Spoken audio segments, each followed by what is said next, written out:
Today in the grain market, soybeans were higher. The trend still remains up, both for the May and the November contracts.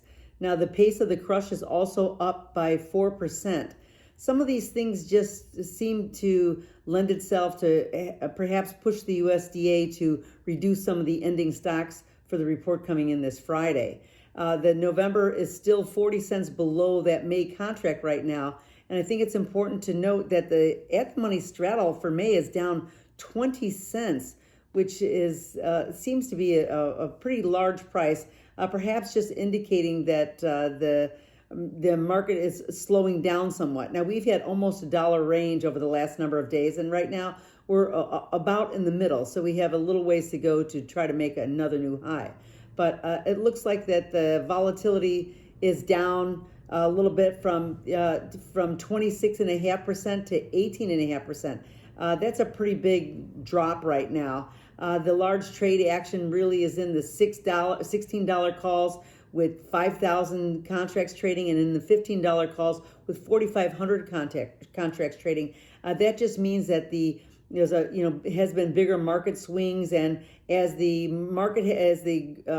soybean market had a little bit of a pullback, there was a lot of just rolling over some of these positions. That doesn't mean it's over for now. It just means that the market seems to be gearing up for a lot more ahead. Now, corn was a little bit lower, and it looks like that China's needs are a little bit slowing. Now, that really is, for the May contract, it was just slipping some. But the December, not so much. That remains very strong, and it did extend to a new high. And it's the highest it's been in 6 years.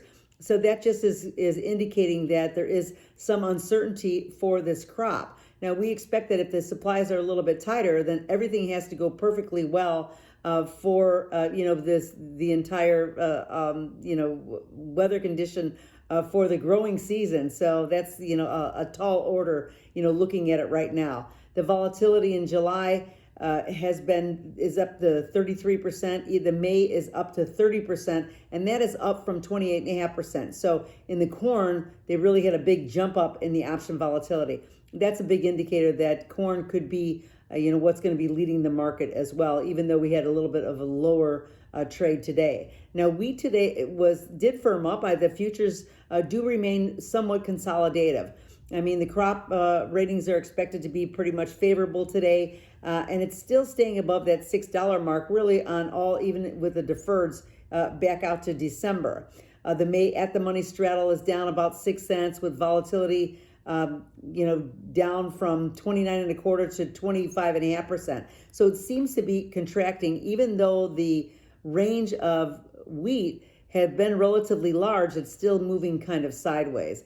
I think weather now is going to be the focus of the day for all the grains going forward, and certainly as we start to position and start to look at what happens with the WASDE report coming on Friday.